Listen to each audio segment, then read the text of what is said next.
Johnson man! What the Rock is cooking! If you want the Rock to bring his ass to this ring, give me a hell yeah! Oh, why the heck not? WB Ward back with you. I can hear a thing. You can't hear a thing? Okay. Okay, well, let's see if we can just keep rolling here while we go through. Yes, the voice you just heard was Chip saying he can't hear a thing. Oh, I can hear something now. Oh, you can hear it now. Okay. Are we recording? Yes, oh wow, we kept it recording. Yeah, I just left it rolling because we've always said we're going to do this live. Yes, we are. So yeah, bruises, bumps, and contusions and everything. All I heard was you saying this is WB Ward. Okay, this is WB Ward and this is Chip Douglas. Yes, yes. He can now hear. I can hear you now. I heard like a mumble before. Okay, that was the first. We had never done that. We haven't, just because my headphones apparently weren't plugged in. Amazing how that works, right? Exactly. It's amazing what would happen if you plug in your headphones. Wonderful, wacky world of professional wrestling this week has definitely been an interesting one. It has. And okay, first, what are we going to do here? Because we really haven't even talked this over yet. We haven't. No. Well, we have a little bit planned. Okay, yes, we do. But more than anything, we want to definitely discuss our social media, which is SCI_wrestling, which is our Twitter handle. And I always want to say for the record, for everyone that listens to this show, which I know there are people that listen to this show religiously. At least 2 or 3. According to YouTube numbers, there's more than that. Yes. Well, good. We are at 96 followers on Twitter. Yay! Please help us get to 100. That's all I ask. We're trying to hit the cent mark. We're trying to hit it. And so if you all out there that can hear my voice and hear WB's voice. That's my voice. That listen to this show, retweet. This is my Roman Reigns. Ooh, that's a good Roman Reigns. Right? Thank you. That's damn good. Thank you. All right. I have a beard. So just spread the word.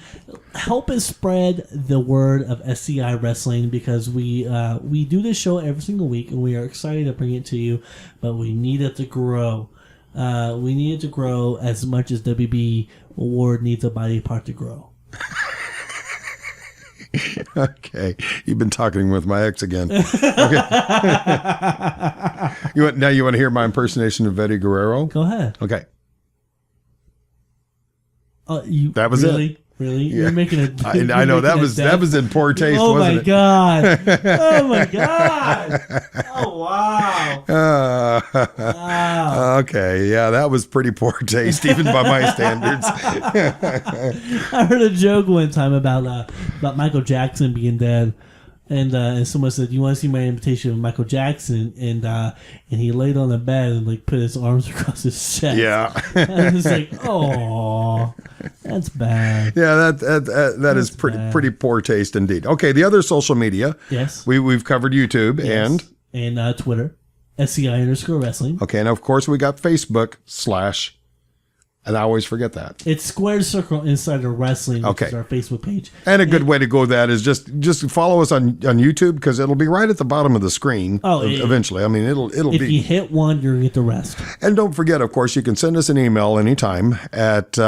SCI at WB... No, it's just SCI at WBWard.com. Social media always catches me. Yes, it does. SCI at WBWard.com. So if you have any questions you'd like to pose to us, just general questions of the industry, if you've ever wondered if you have a question about, do they really bleed? Just anything you've ever wanted to know about professional wrestling, or if you want to, try to stump us with trivia questions. Now, if you stump us with trivia questions, I'm going to try to pose it to Chip, because I want you to provide me in the email not only the answer, but even more importantly, your documentation, because we want to be sure we're just not quoting something that's on some blog somewhere that somebody made up. Absolutely. Do you have a tweet of the week, by the way? Oh, I do have. Oh boy, excuse me. I actually have 2. Okay. Oh, are we ready for it? We got a double shot of a tweet. I of got the week. a double shot because Al Snow never disappoints. Well, let's do it here. All right. Yeah.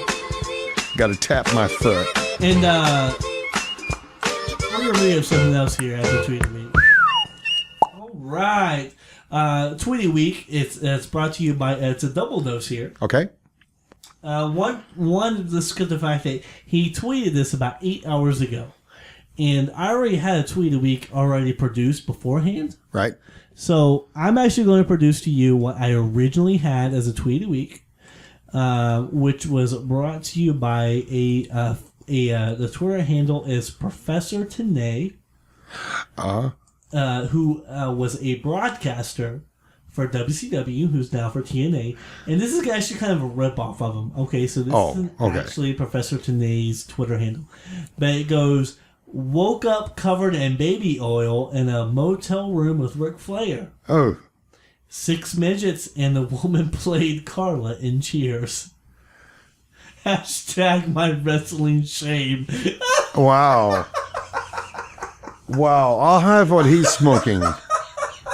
I wonder if he's based in Colorado. It could be. It could be. Wow. I heard Jesse Pinkman died there. For all those Breaking Bad fans. And so, but Al Snow tweeted something about 8 hours ago, which I think is even better. Okay. Yesterday, I accidentally sent a naked picture to someone in my address book. Not only was it embarrassing, but it cost me a fortune in stamps.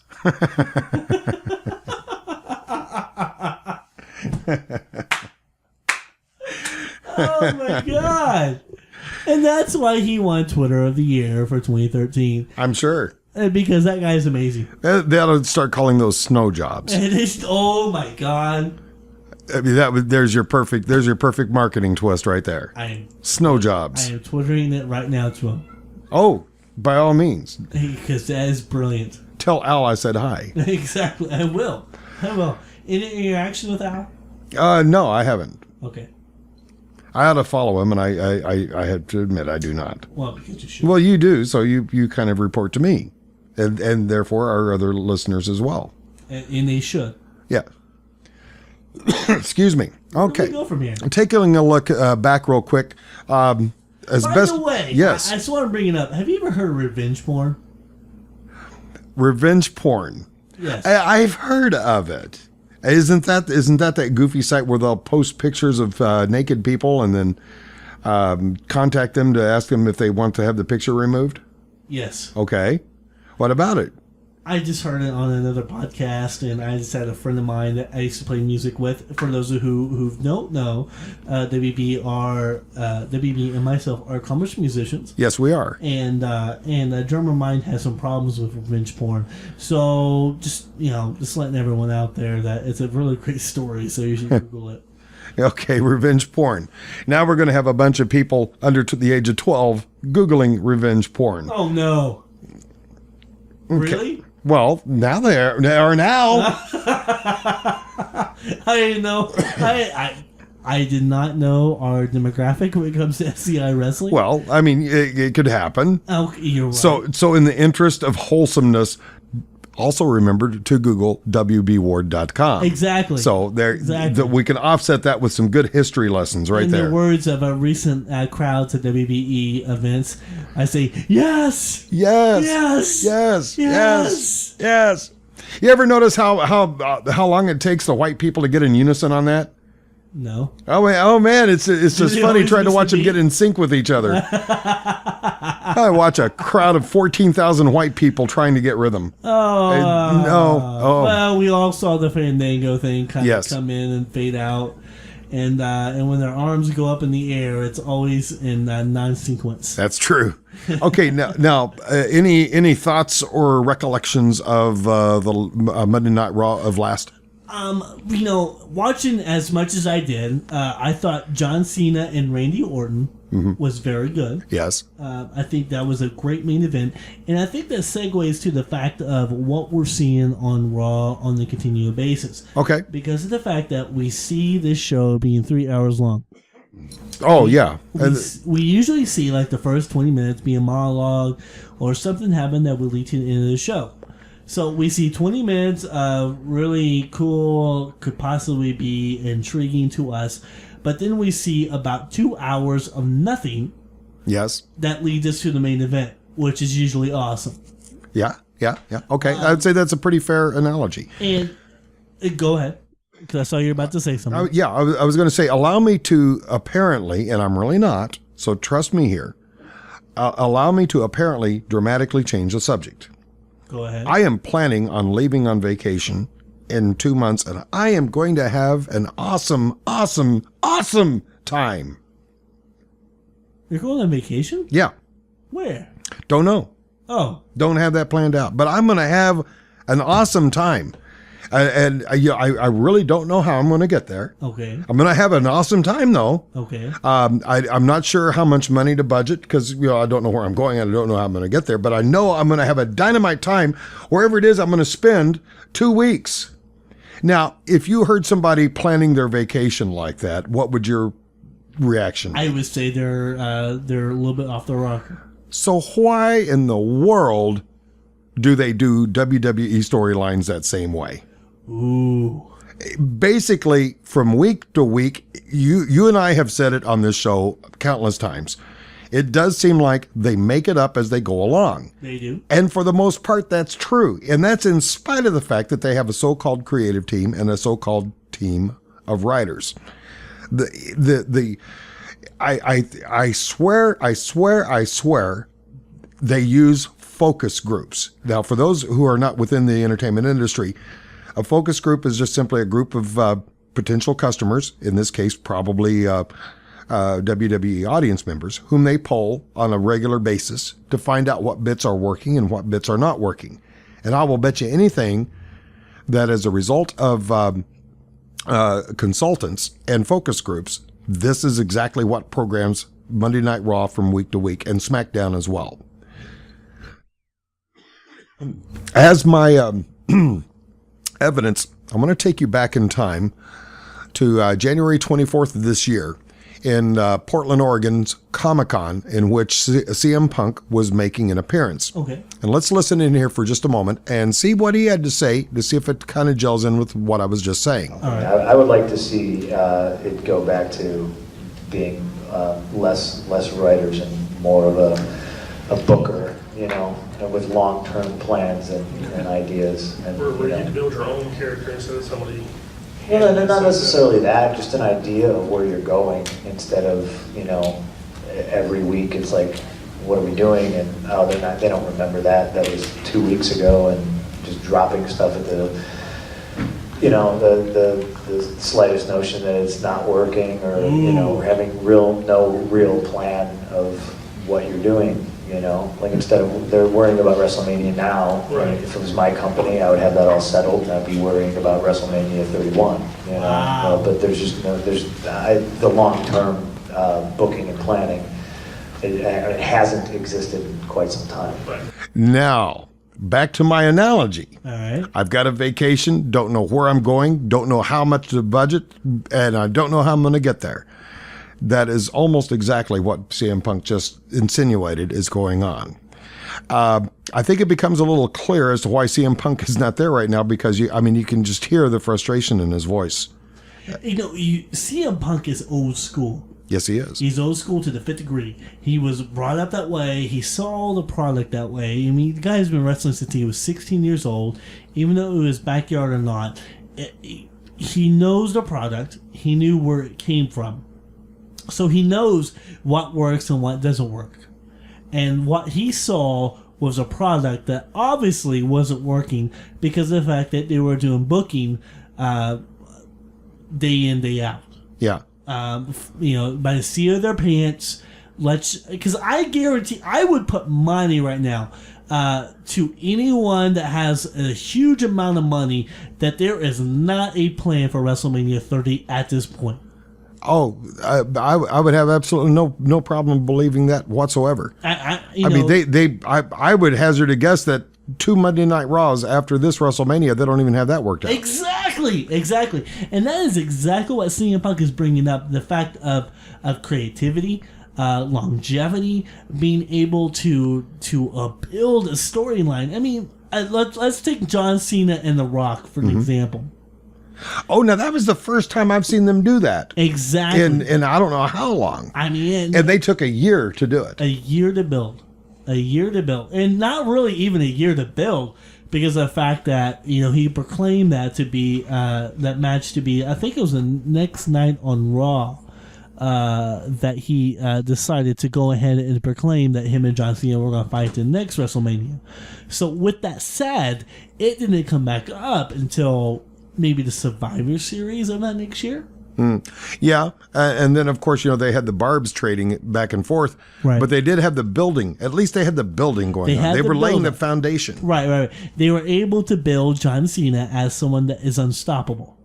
Mm-hmm. And the whole Super Cena persona, however you want to even say it, the bottom line is they were able to build him up to where he could be the one guy that could beat The Rock. Mm-hmm. And The Rock is that one guy who's untouchable. And too, you would think that they could, and I really hate to say this because it really comes across as me being just ultra, an armchair quarterback here, but you would think they would be able to learn from experiences like that and from people like Daniel Bryan. I mean, here's a guy who truly, I don't think you could actually call him old school, but who has definitely an old school soul.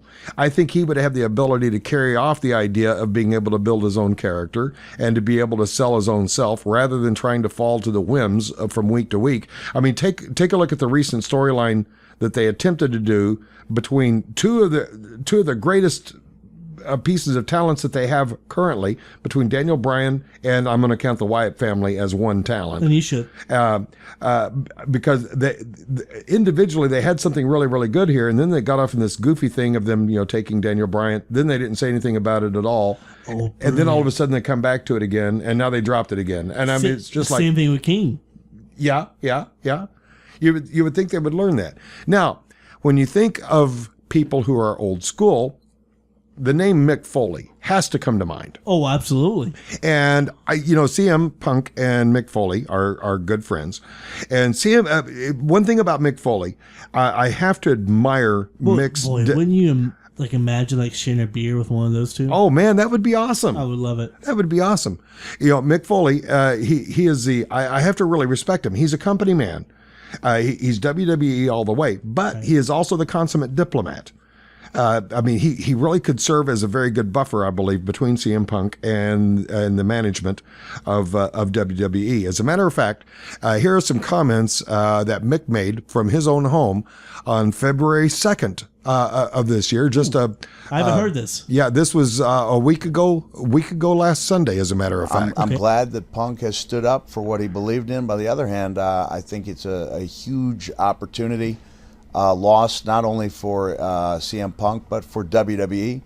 If I could talk to him, and I will offer this. I would say just go back. If the rumors are true that he's supposed to wrestle Triple H at WrestleMania, look at it as an opportunity not only to make a huge amount of money, but look at it as an opportunity to give people some of the pipe bombs that we've been missing. Some of those promos were a little lacking the last several months. I could tell his heart was not in it. If I could give a word of advice to WWE, it would be, if Punk comes back, take that writing team and scrap them when it comes to Punk. One of the things I loved about working with him and doing promos is that he would be given things from the writers about me, many of them derogatory about my weight, and then he would crumple it up, throw it in the garbage. He said, "You're Mick Foley." If people can't notice that you put on some weight, there's a problem there, but I'm not going to draw attention to that. I love the fact that he did what he wanted to do and that he had a firm belief in himself that he could do things better than the writing staff could. Amen. Exactly. Amen. The writing staff, I don't believe, are wrestlers. I think they may have some wrestlers as advisors, but I would be surprised if they were joggers. Oh, I completely agree. I mean, the writing stuff now is, and I heard this on several podcasts, and to the name of the podcast, I can't remember. But if you were to ever mention, this is back when John Laurinaitis was in charge of developmental and talent. Mm-hmm. So he was in charge of writers as well, along with Stephanie. If you even mention the name that you are a wrestling fan or a long-term wrestling fan, you are immediately excluded from the list of possible writers. That just does not make sense. It makes no sense at all. Wow. Because of the fact that they're looking for entertainment. They're looking for the writers. They're looking at the Dave Laganas, who I know that Dave Lagana came, he watched professional wrestling, but he wrote on Friends. All right, that's the type of guys that they're looking for. Now I have to admit though, to a certain point, I understand the logic. I disagree with them taking it as far as they have, because there still should be some amount of control within the writers' rooms. Of this is not good wrestling. This is good wrestling. Here is a good storyline. This is not a good storyline. Rather than having them continually turning out what essentially amounts to scripts for all of my children, or The Edge of Night, or any other popular soap opera. And that's what it's coming to. Yeah, and that is pretty much it. And that even leads to one of WWE's biggest worries right now is because the fact that I mean I don't know if you're aware of this, but WWE Raw is going to be in Chicago on March 3rd. Okay, that's Punk's hometown. They are critically worried about crowd reaction. I'm sure. On March 3rd is Raw. So what we're going to see is, because I would put money, and I heard this on another show, but I completely agree, is I already know for the fact that Vince McMahon has had to have flown to Chicago. He has had to have met with CM Punk. And he has had to done everything in his power to be able to get that individual back to WWE. Because he knows that an individual like him and the reaction that he could get in his hometown and the chance that can come from that. Because you can control one man. You control two men. But what you cannot control is 15,000 men. It surprises me. You might remember, it hasn't been that long ago, when they were chanting CM Punk's name over and over and over, where they were almost drowning out the talent, both on stage and in the ring. And that wasn't even his hometown. No, and you can't really control them. They did ignore him at that point, and eventually they all did kind of tire out of it and just stop on their own. You're not going to be able to do that in Chicago. You're not going to be able to do that in his hometown. Money in the Bank. Money in the Bank when he beat John Cena. His reaction to him as a heel, mind you, as a heel coming out of that when he was getting ready to leave the company as possible world champion. Oh, yes. Oh, my God. The reaction that he received was incredible. And when he won the title, oh my, it's going to be like Ric Flair or the Horseman coming back to Charlotte, North Carolina all over again. But yet there's going to be no Ric Flair or no Horseman. Unless I'm completely wrong, because what I think they should have done is Vince McMahon should meet CM Punk in Chicago and say, and just give him whatever he wants. Whatever you want, done deal. Is that your phone? Yeah. Okay. Sorry. Whatever you want, you got it. And then at the end of the day, because their chances are going to start, and next thing you know, the lights black out, and next thing you know, you see a spotlight come up on top of the ramp, and you see CM Punk, with his legs crossed up there on top of the stage. That could be, and there's another. Let him shoot the promo. There's another possibility here too. What's that? What do you think the chances are of a legitimate gate crashing incident occurring? What do you mean by that? Well, since Punk is now a member, could be officially classified as a civilian. Yes. What's to keep him from buying a ringside ticket?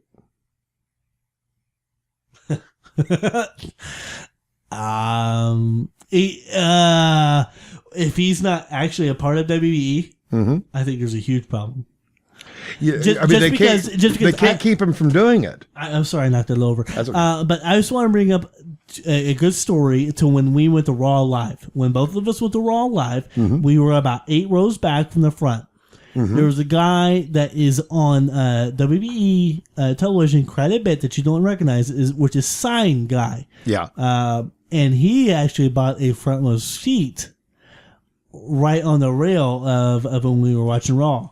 Okay. WBE recognized the fact that he was there, and they escorted him not only possibly out of the building, but relocated him to another part of the arena. Why would they do that? Why do you think? I have no idea. Because of the fact that he could be a possible individual that can have one thing that would change everything to what they have going on. Well, I guess maybe in that respect they could control whether or not CM Punk got his. If he did get the ticket, exactly. I guess they do kind of reserve the right for being able to. But once again, change I go back to my previous statement. They control one man. They can control two men. They control 15, 20 men, but they cannot control 15,000. And on March 3rd in Chicago, live on Raw, they are not going to be able to control that many people. And, too, if you look at this, too, from the standpoint of the new upcoming WWE network, right? You know what? One of the biggest things that's going to, if the WWE network works as they have it now, which is not a network, by the way. Oh, I didn't even mention that. Okay, go ahead.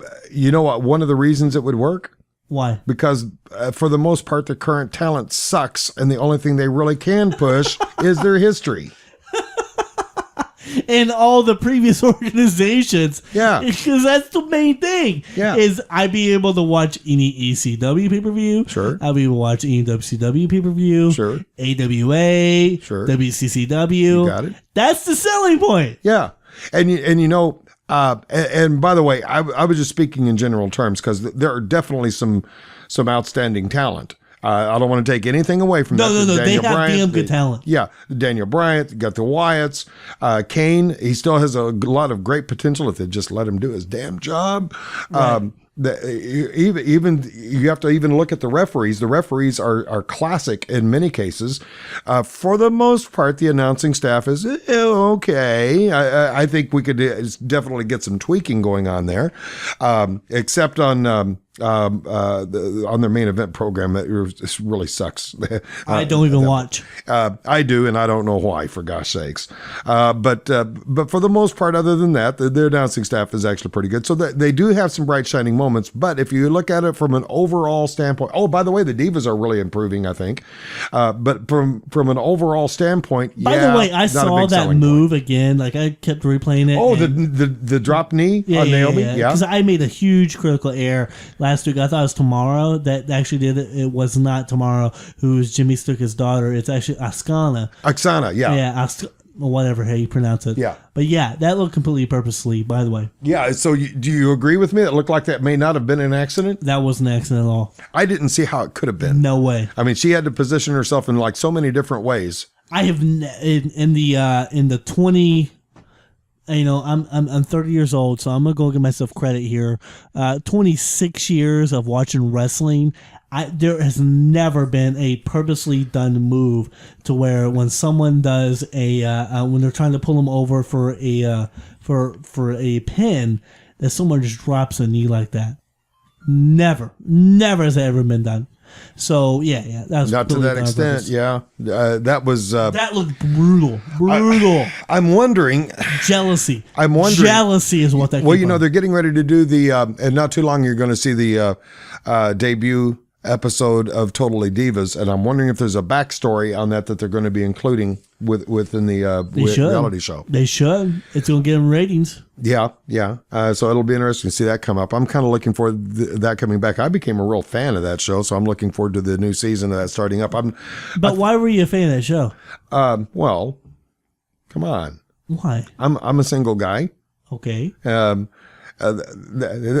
was a bunch of people with nice Baduka Dunkas on that show. I just wanted you to bring it out.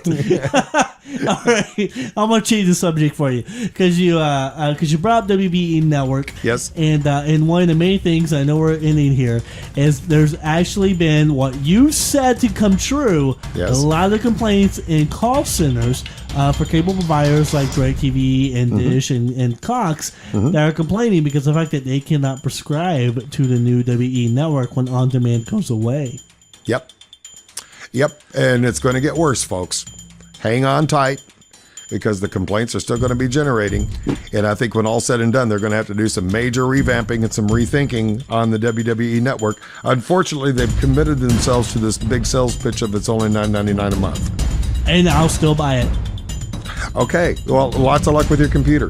And you're exactly right. That's another complaint. Will it work? We'll see, who right? knows? Yeah, we certainly will. Well, this has definitely been an interesting episode. Be sure to tune in next week right here in your computer for